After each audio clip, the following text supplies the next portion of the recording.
The spotlight felt like home. Elena had performed on stages across 30 countries, but Carnegie Hall always gave her chills. Tonight was supposed to be perfect.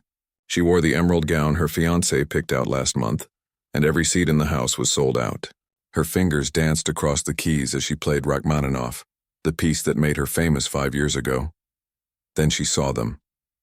Row 7, seats 12 and 13. Her fiancé David sat next to Vanessa, her best friend since music school.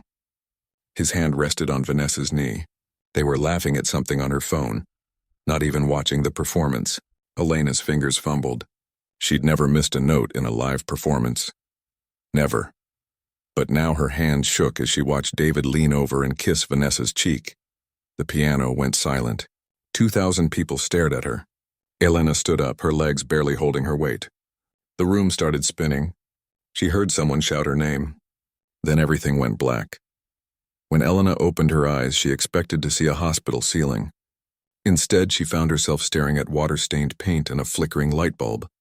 The bed beneath her felt lumpy, nothing like the luxury mattress in her Manhattan penthouse. She sat up fast, too fast. Her head pounded. This wasn't her room. This wasn't anywhere she knew. The space was tiny, maybe a quarter of her walk-in closet back home. A small desk sat in the corner with textbooks stacked on it. Faded posters of pop stars covered the walls, and there on the desk sat a framed photo of people she'd never seen before. A smiling woman with dark hair stood between an elderly lady and a young boy. Elena stumbled to the bathroom, her body feeling strange and heavy. When she looked in the mirror, she screamed. The face staring back wasn't hers. The woman in the reflection had brown eyes instead of blue, darker skin, and black hair pulled into a messy bun. Elena touched her face. The reflection copied her movements. She pinched her arm hard. It hurt. This was real, her phone. She needed her phone. Elena searched the apartment frantically, knocking over books and opening drawers. Finally, she found an old smartphone with a cracked screen. But when she tried to unlock it, her fingerprint didn't work. The background showed the same woman from the photo, hugging the elderly lady and the boy. The name on the screen read Clara Martinez. Elena's hands trembled as she scrolled through Clara's messages. There were texts from someone named Miguel, asking when she'd be home. Another from St. Mary's Hospital about an outstanding bill for grandmother's treatment. And one from Sterling Grand Hotel, reminding Clara about her morning shift starting at 6. A knock on the door made Elena jump. "Clara, you okay in there? You haven't answered your phone all day." Elena opened the door slowly. A teenage boy stood there, maybe 15 or 16. He had the same dark eyes as the woman in the mirror. "Miguel?" she guessed. "Who else would it be?"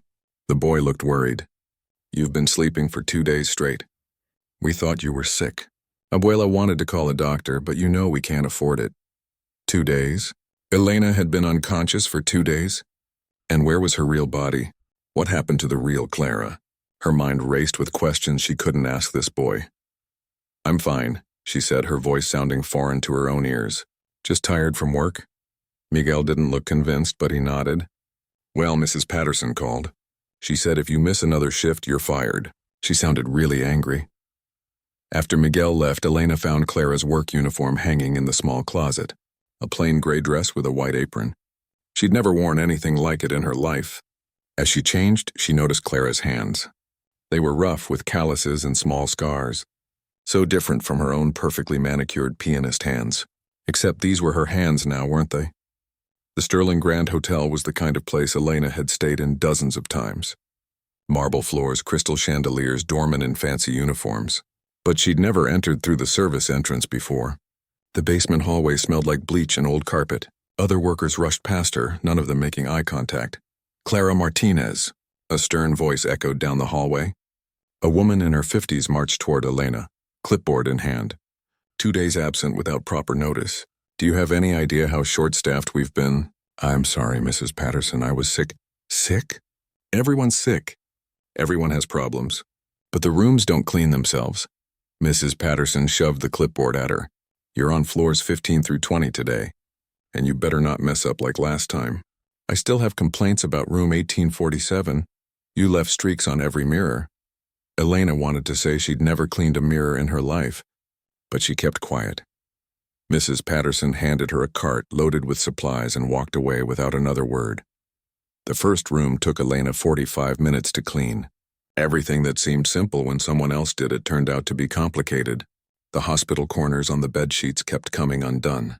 She used the wrong cleaner on the bathroom counter and had to wipe it down 3 times. By the third room, her back ached so badly she wanted to cry. Well, look who decided to show up. A woman with bright red lipstick and perfectly styled hair appeared in the doorway.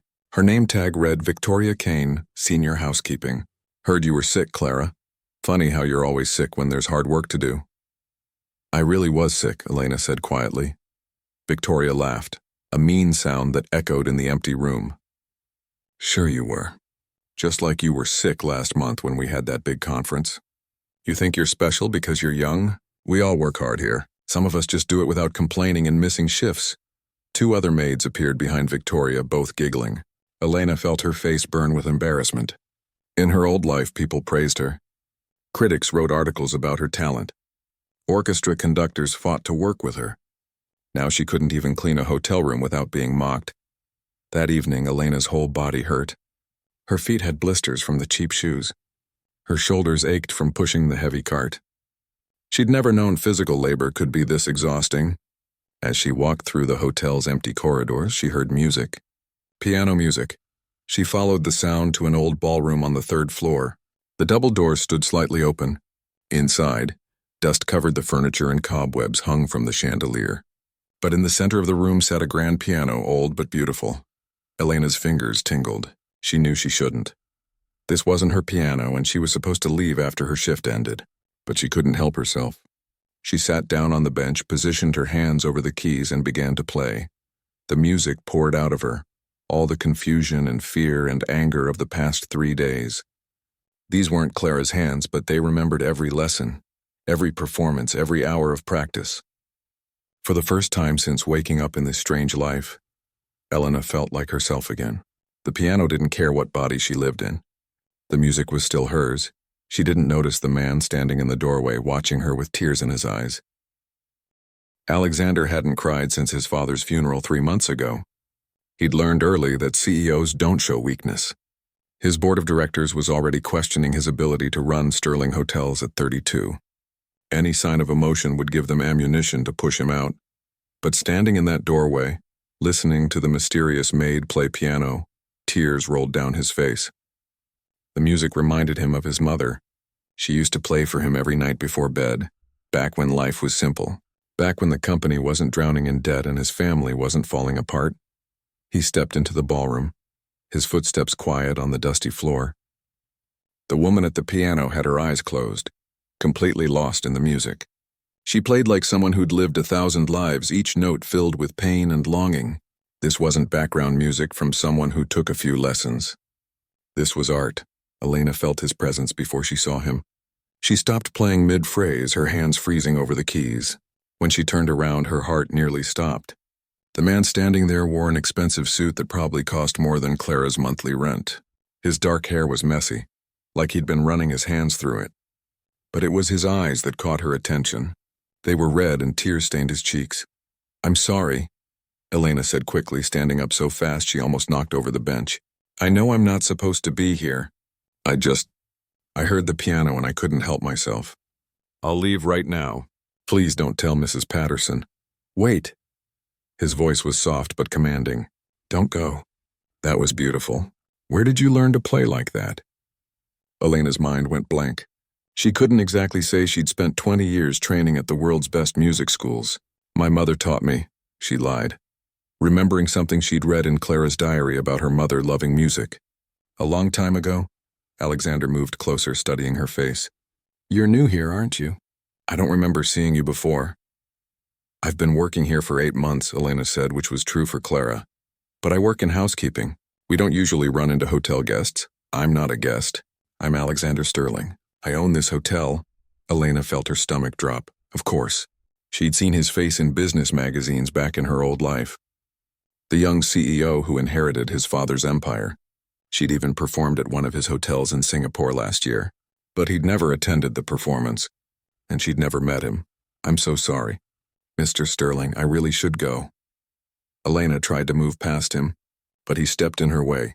"Please play something else. Just one more piece." There was something desperate in his voice, something that made Elena pause. He didn't sound like a rich CEO. He sounded like someone who needed the music as much as she did. Against her better judgment, Elena sat back down. She played Chopin this time, a nocturne that always made her feel peaceful.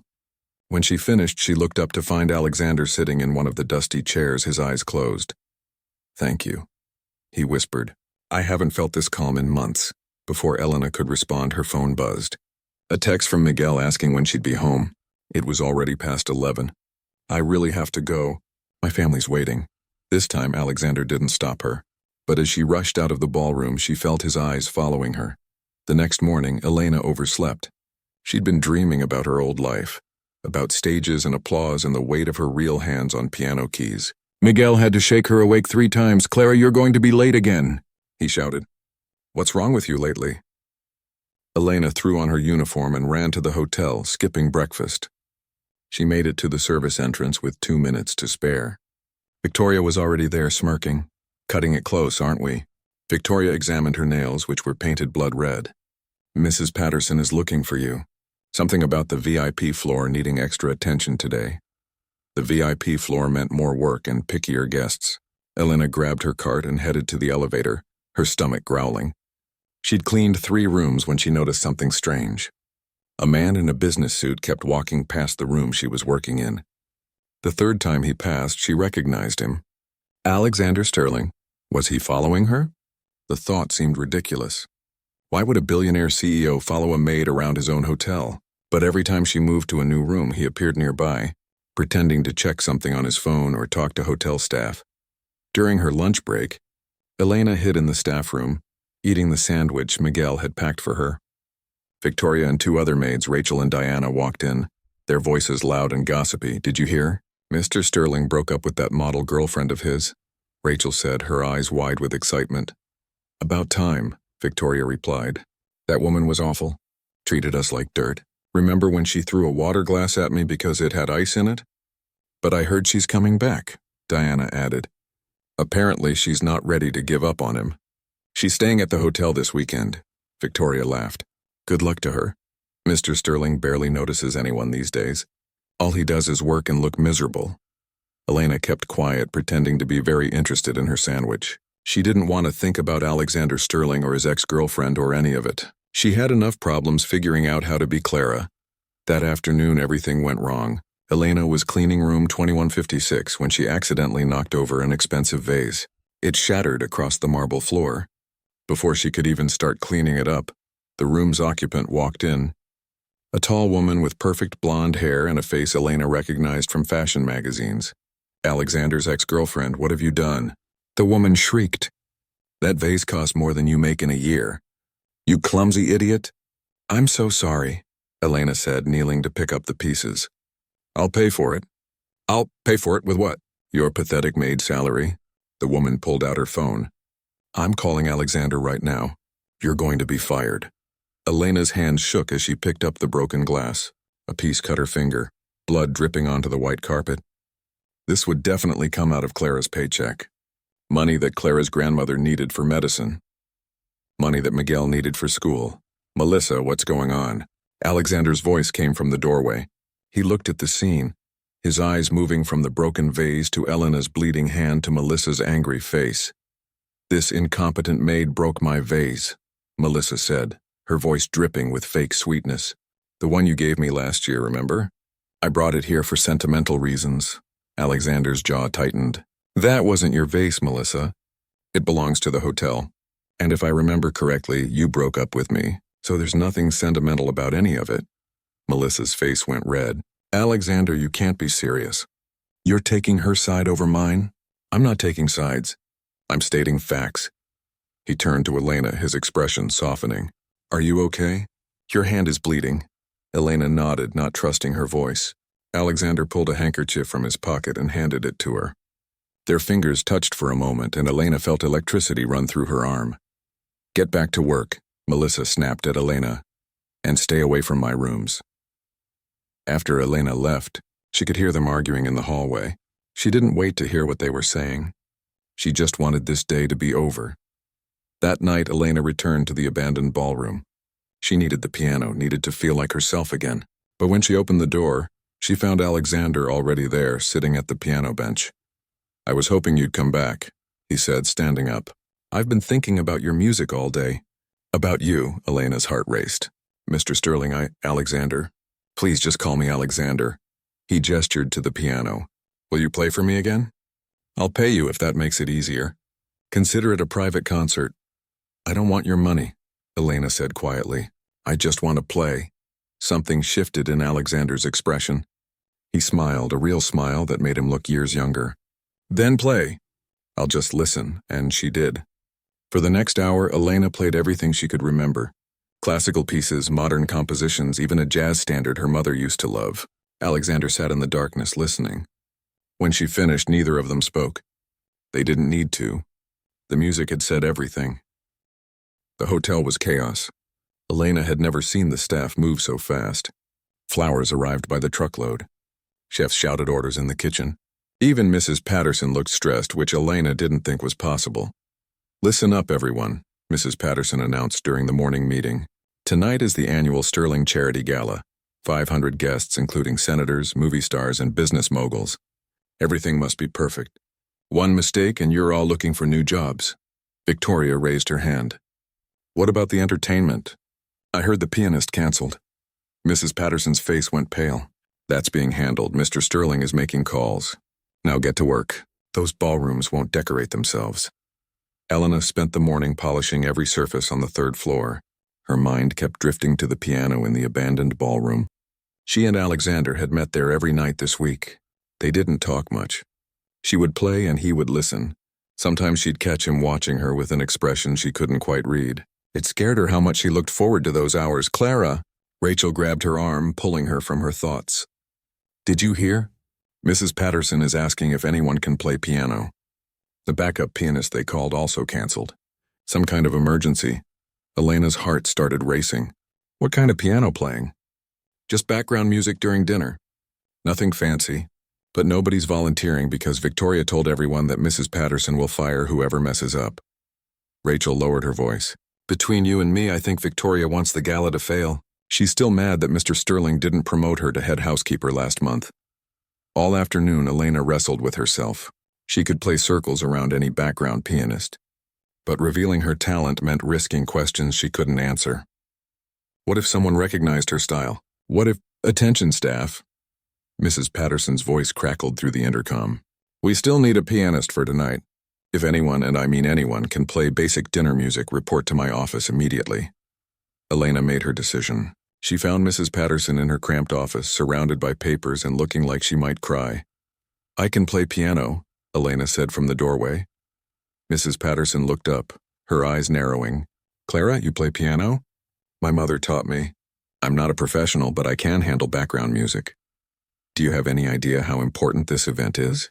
Mrs. Patterson stood up, her voice sharp. "If you embarrass this hotel, I will personally make sure you never work in hospitality again." "I understand." Mrs. Patterson studied her for a long moment. "Fine. Be in the grand ballroom at 6. Wear something presentable. And Clara, don't make me regret this." Elena rushed home after her shift. Clara's closet held nothing suitable for a fancy gala. The best option was a simple black dress Clara had worn to a funeral. It was plain, a bit worn at the seams, but clean. Elena paired it with Clara's only nice shoes and pulled her hair into a neat bun. Miguel watched her from the doorway. "Where are you going?" "You look different." "I'm playing piano at the hotel tonight. For a big event." His eyes went wide. "Really? That's amazing. I didn't know you could still play. You haven't touched a piano since Mom died." Elena froze. She'd forgotten that Clara's mother had passed away 3 years ago. That's why Clara knew piano. "I guess I remembered more than I thought," she said softly. When Elena arrived at the grand ballroom, her breath caught. Crystal chandeliers sparkled overhead. White roses covered every table. Women in designer gowns and men in tuxedos were already arriving. She felt completely out of place in her cheap dress and scuffed shoes. "There you are." Mrs. Patterson grabbed her elbow, steering her toward the piano in the corner. "Remember quiet background music. Nothing that draws attention. You're here to fade into the scenery." Elena sat at the beautiful grand piano, her hands trembling slightly. She'd performed at venues like this hundreds of times, but always as Elena Chen celebrated Pianist, never as Clara Martinez, the invisible maid. She started with something safe, Debussy. Her fingers moved across the keys softly, just loud enough to add atmosphere. Guests chatted and laughed, barely noticing her. That was fine. That was the point. Then she saw Alexander. He stood near the entrance in a perfectly tailored tuxedo, greeting guests. Melissa hung on his arm, her red dress probably costing more than Clara made in 6 months. Alexander looked miserable. Their eyes met across the room. His expression shifted from surprise to something Elena couldn't name. He said something to Melissa and started walking toward the piano. Melissa followed, her smile tight. "Clara." Alexander stopped in front of the piano. "I didn't know you were playing tonight." "Last-minute replacement," Elena said, her fingers still moving across the keys. "I hope that's okay." "It's more than okay. It's perfect." He smiled, and Elena felt her chest tighten. Melissa stepped forward, her eyes cold. "How quaint. The maid plays piano." "Alexander, darling, we should mingle. The governor just arrived." "In a moment." Alexander didn't take his eyes off Elena. "Would you play something for me? That piece from the other night. The Chopin." "Alexander, please." Melissa's voice had an edge now. "People are staring. Let them stare." He pulled up a chair and sat down, completely focused on Elena. Elena took a deep breath and began to play. Not background music anymore. Real music. The kind that told stories and broke hearts. Her fingers flew across the keys, and the conversations around her gradually stopped. One by one, guests turned to watch. This was dangerous. This was stupid. But Elena couldn't stop. The music poured out of her. All the longing and confusion and unexpected feelings she'd developed for the man sitting 3 feet away, watching her like she was the only person in the room. When she finished, silence filled the ballroom. Elena's heart pounded. She'd drawn too much attention. Everyone was staring at her. Then the applause started. It built slowly at first, then erupted into something thunderous. Guests stood from their tables clapping. An elderly man in an expensive suit pushed through the crowd. "Extraordinary," he said, his eyes bright with excitement. "Young lady, where did you study?" "Juilliard, Curtis?" "I'm self-taught." Elena lied, panic rising in her chest. "Impossible. That technique, that emotional depth. You must have trained professionally." The man pulled out a business card. "I'm Richard Chen, music critic for the Times. I'd love to interview you." Elena's blood went cold. Richard Chen, she knew him. He'd reviewed her Carnegie Hall performances 3 times. If he looked at her too closely, if he heard her play more, "I'm sorry, I can't." Elena stood up quickly. "I need to get back to work." "Wait." Richard reached for her arm, but Alexander stepped between them. The lady said no. Alexander's voice was polite but firm. "Please respect that. Alexander, do you have any idea who this woman is?" Richard looked almost angry now. "That level of talent doesn't just appear from nowhere." "Then maybe you should respect her privacy instead of interrogating her." Alexander took Elena's hand. "Come on, let's get you out of here." He led her through a side door, away from the crowd and the questions and the critic who'd almost recognized her playing style. They ended up in a quiet hallway, both breathing hard. "Thank you," Elena whispered. "I shouldn't have played like that. I got carried away. Don't apologize. That was incredible." Alexander still held her hand. "Clara, who are you really?" "That wasn't the playing of someone self-taught. That was mastery." Elena pulled her hand away. "I should go. This was a mistake. Please don't run away." "Not again." His voice was soft, almost pleading. "I've been looking for you every night this week. Waiting in that old ballroom, hoping you'd come back." "Mr. Sterling." "Alexander," he corrected. "And I don't care about the rules or what people think. I haven't felt alive in months, not since my father died. But when I hear you play, when I'm with you, I remember what it's like to feel something." Elena wanted to tell him everything. About Carnegie Hall, about David's betrayal, about waking up in someone else's body, but the words stuck in her throat. Before she could respond, Melissa's shrill voice echoed down the hallway. "There you are!" "Alexander, what are you doing hiding back here with the help?" Victoria appeared behind Melissa, her expression smug. "Mrs. Patterson is looking for you, Clara. Apparently you were supposed to play background music, not show off. You're in serious trouble." Elena looked at Alexander one more time, memorizing his face. Then she turned and walked away. leaving him standing there with Melissa's perfectly manicured hand on his arm. But as she rounded the corner, she heard him say something that made her stop. "Melissa, we're done. For good this time. And Victoria, you're fired. Clean out your locker tonight." Elena pressed her back against the wall, her heart racing. What had she gotten herself into? Elena couldn't sleep. She lay in Clara's small bed, staring at the ceiling, replaying the gala over and over. Alexander had fired Victoria for her. He'd ended things with Melissa. Because of her. The thought made her stomach twist with guilt and something else she didn't want to name. Her phone buzzed at 2 a.m. A text from an unknown number. "Meet me in the old ballroom, please. I need to talk to you." Alexander. Elena knew she should ignore it. Getting closer to him would only make everything more complicated. But she found herself pulling on clothes and sneaking out of the apartment, careful not to wake Miguel or his grandmother. The hotel was quiet at night, almost peaceful. Elena took the service elevator to the 3rd floor and walked down the familiar hallway. The ballroom door stood open, light spilling into the corridor. Alexander sat at the piano, his tie loose and his hair messy. "You came," he said, relief flooding his face. "I wasn't sure you would. What are you doing here so late?" Elena stayed near the door, keeping distance between them. "I could ask you the same thing." Alexander stood up, walking toward her slowly, like she might bolt at any second. "But I think we both know why. This place, this piano, it's where we can be honest. Where we don't have to pretend." "I don't know what you mean, don't you?" He stopped a few feet away. "You're not like the other staff. The way you carry yourself, the way you speak when you forget to be careful. And that playing tonight, Clara? Nobody plays like that without years of professional training." Elena's hands clenched at her sides. "My mother was a very good teacher." "I don't believe you." His voice was gentle, not accusatory. "And I don't care what secrets you're hiding. I just want to know you.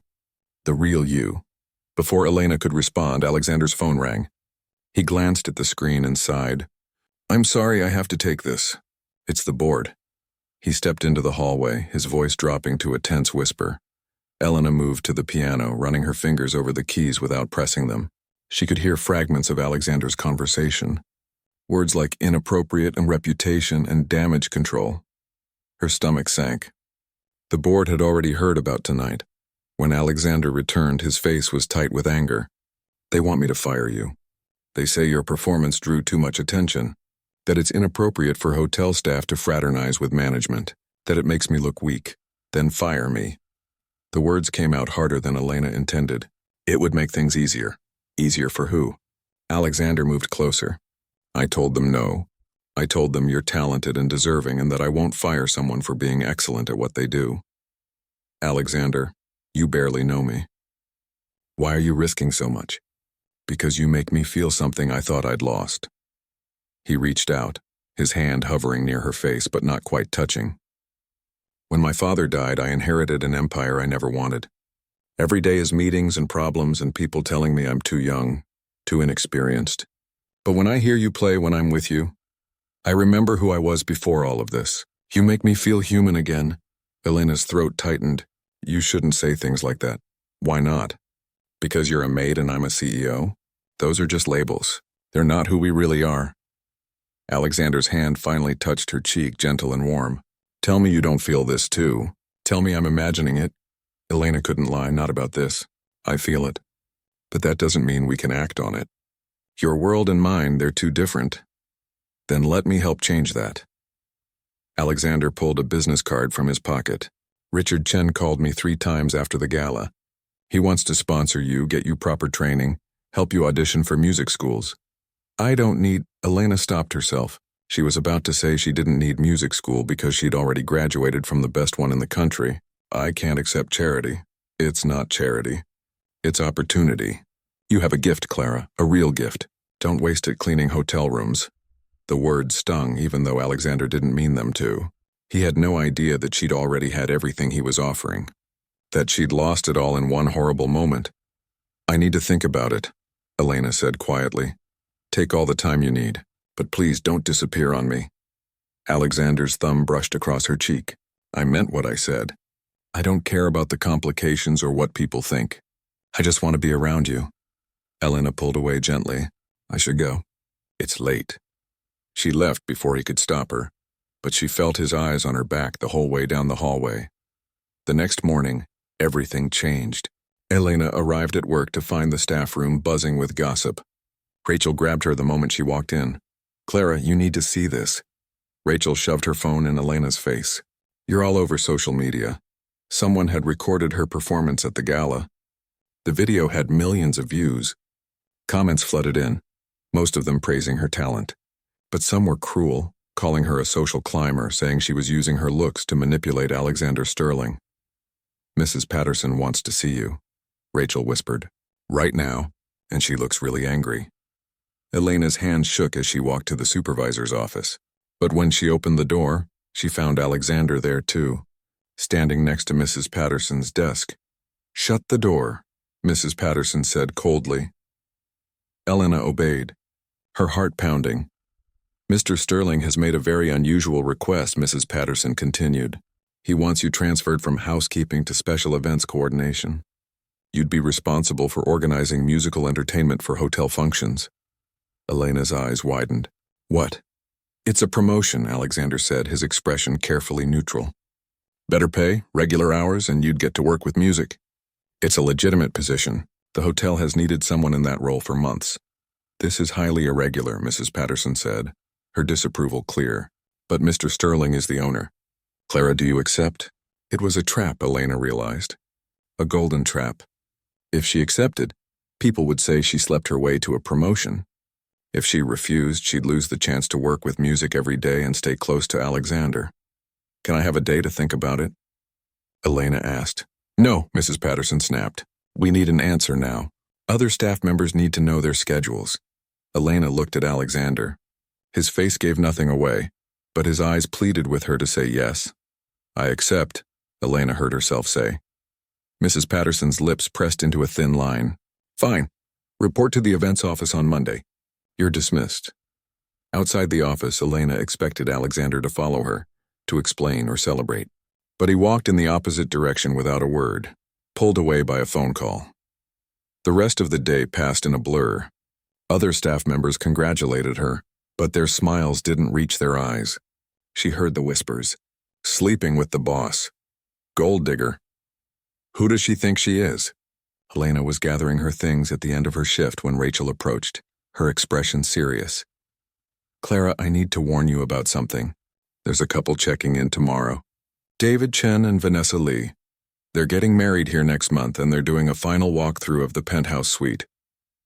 The names hit Elena like a physical blow. David, her ex-fiancé, and Vanessa, her former best friend. "They were coming here. Are you okay?" Rachel touched her arm. "You look like you've seen a ghost." "I'm fine," Elena lied. Just tired, but she wasn't fine. David and Vanessa would be here tomorrow. They'd see her, talk to her, and they'd have no idea who she was. They'd destroyed Elena Chen's life, and now they'd parade their happiness in front of Clara Martinez, the maid who wasn't even real. That night, Elena didn't go to the ballroom.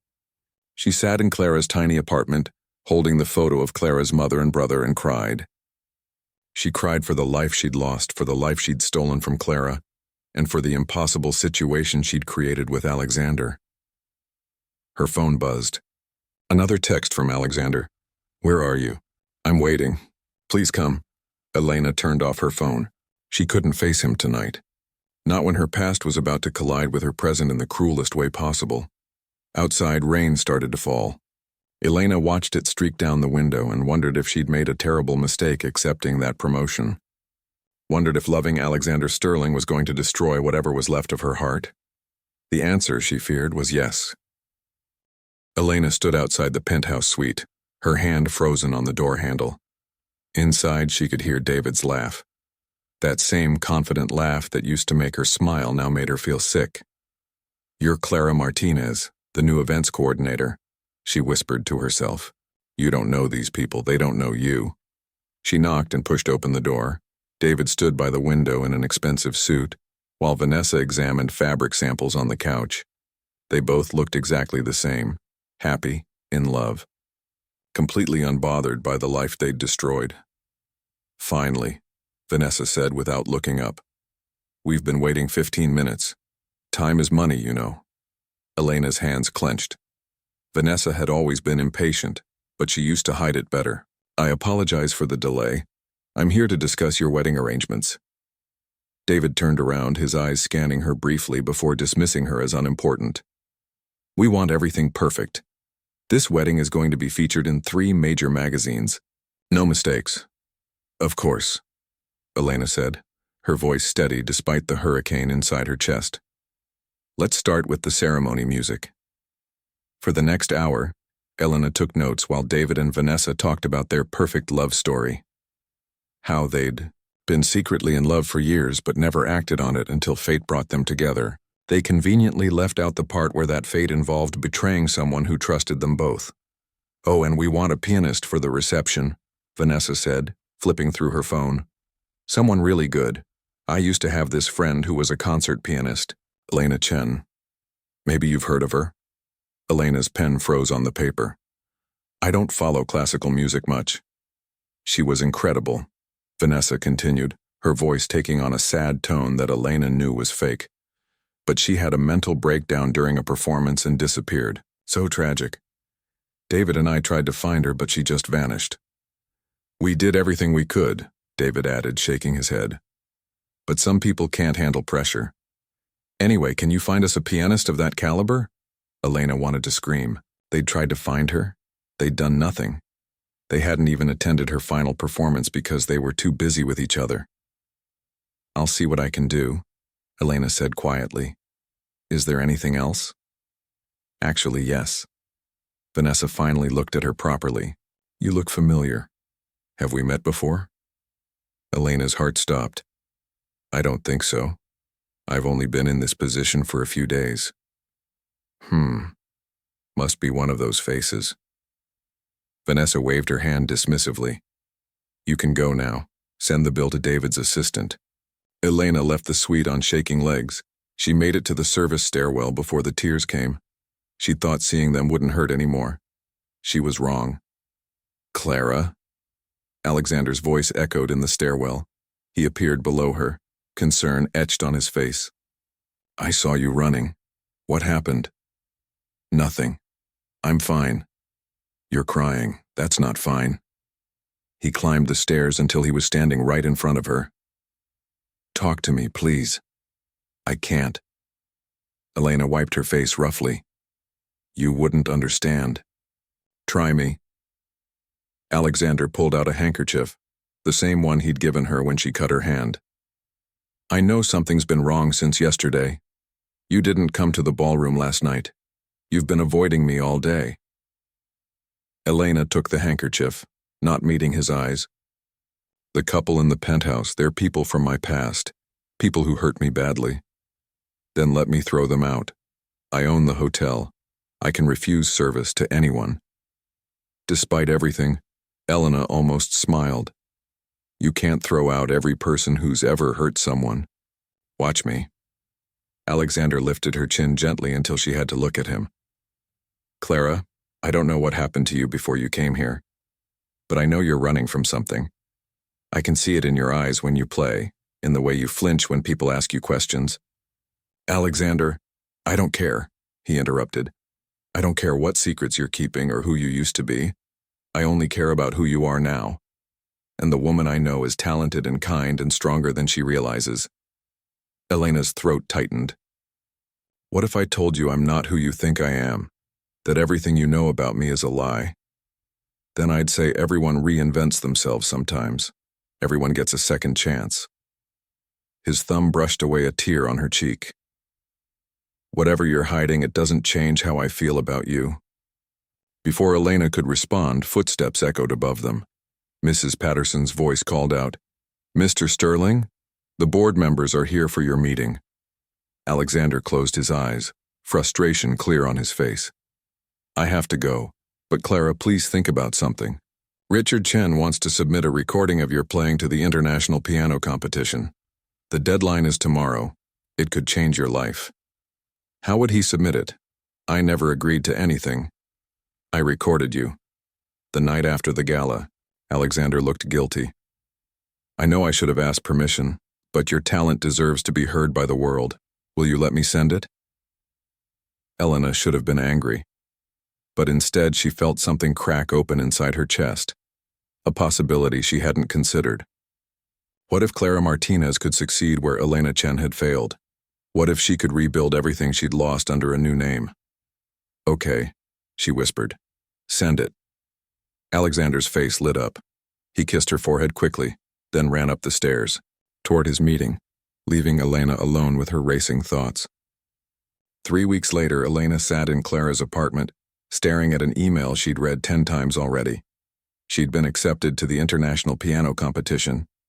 Not just accepted, they'd called her performance extraordinary, a revelation. The finals would be held in 2 months at the Royal Concert Hall. Miguel burst into her room without knocking. "Clara, did you see? You're going to compete against the best pianists in the world." "I saw."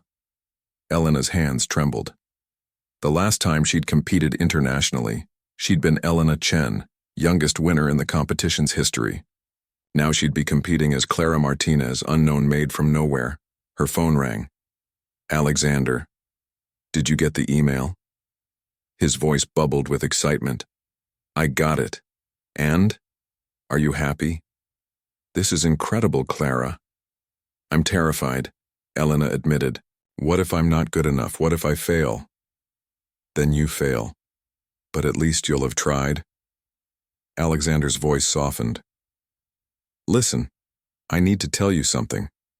The board is threatening to force me out if I don't end whatever this is between us. They think I'm distracted, making poor decisions, putting my personal life above the company." Elena's stomach dropped. "Then we should stop seeing each other." "That's not what I want. Clara, these past few weeks with you have been the happiest I've been in years. I don't want to lose that. I don't want to lose you. But your company can survive without me. But I don't think I can survive without you." He paused. "I know this is crazy. I know we've only known each other for a short time. But I'm in love with you. Whoever you are, whatever you're hiding, I'm in love with you." Elena closed her eyes, tears streaming down her face. "I'm in love with you too, and that terrifies me more than anything." "Then let's be terrified together." She could hear the smile in his voice. "Compete in the finals. Play like you did that first night in the ballroom. Show the world what I already know, that you're extraordinary." The competition day arrived too fast. Elena stood backstage in a simple black dress, listening to the other pianists perform. They were all incredible, technically perfect. But they were playing it safe, she realized, playing to win rather than playing to feel. When her turn came, Elena walked onto the stage. The lights were blinding. The audience was massive. For a moment, she was back at Carnegie Hall, back in Elena Chen's body, back in the moment before everything fell apart. Then she saw Alexander in the front row. He smiled at her and suddenly she could breathe again. Elena sat at the piano and began to play, not for the judges, not for the audience. She played for the girl who'd lost everything and learned to build a new life from nothing. She played for Clara, whose body and name she'd borrowed but whose strength she'd inherited. She played for Miguel and his grandmother, who'd accepted her without question. And she played for Alexander, who'd loved her without needing to know all her secrets. When the final note faded, silence filled the hall. Then applause erupted, louder than anything Elena had ever heard. People stood, crying, shouting. The judges scribbled frantically on their papers. Elena won, first place, unanimous decision. But as she stood on stage holding the trophy, she realized winning wasn't what mattered anymore. What mattered was that she'd found herself again, not Elena Chen or Clara Martinez, but someone new, someone stronger. After the ceremony, Alexander found her backstage. He didn't say anything, just pulled her into his arms and held her while she cried happy tears into his shoulder. "I have something for you," he whispered eventually, pulling a small box from his pocket. "Alexander, we've only known each other for 2 months. I know, too soon, right?" He opened the box to reveal a simple silver ring. "This isn't an engagement ring, it's a promise. A promise that I'll be here while you figure out who you want to become. A promise that your past doesn't matter to me. A promise that we'll face whatever comes next together. Elena took the ring with shaking hands. It fit perfectly on her finger. I have to tell you something. My real name... Don't. Alexander interrupted gently. Not yet. When you're ready, you'll tell me. Until then, I'm happy just being with you. 6 months later, Elena performed at the grand opening of the Sterling Center for the Art.